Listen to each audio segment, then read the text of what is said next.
ఉచిత వైద్య సాయిరా, ఉచిత విద్య సాయిరా,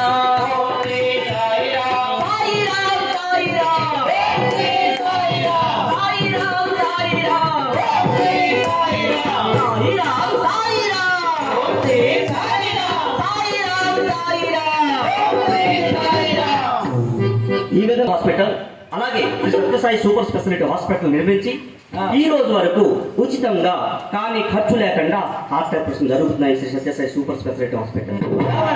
అలాగే మూడవది విద్య అనగా అక్కడ చదువుకోవడానికి అక్కడ స్కూల్ లేవు, కాలేజెస్ లేవు, పిల్లలందరూ బాధపడుతున్నారు.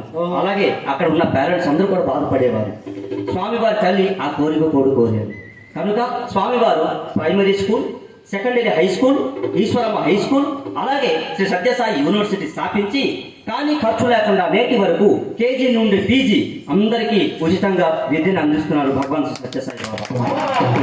అలాగే నాలుగో కోరిక తన తల్లి కోరారు, స్వామి నువ్వు అన్నీ తీర్చావు కానీ చివరి కోరిక అదే నువ్వు ఈ పుట్టపర్తి విడిచి వెళ్ళొద్దు అని. కానీ స్వామివారు ఎంతో మంది పిలిచారు చాలా తరువాత, కానీ స్వామివారు మాతృమూర్తి ప్రేమతో మాతృభూమి ప్రేమతో అక్కడే ఉండి నేనుండగా భయం ఎందుకు భక్తులందరికీ చెప్పి ఎన్నో సేవా కార్యక్రమాలు తలపెట్టి చివరికి 2011 ఏప్రిల్ 24వ తేదీన తన భౌతిక శరీరాన్ని విడిచారన్నమాట. స్వామి లేక మనందరం అనాథులం.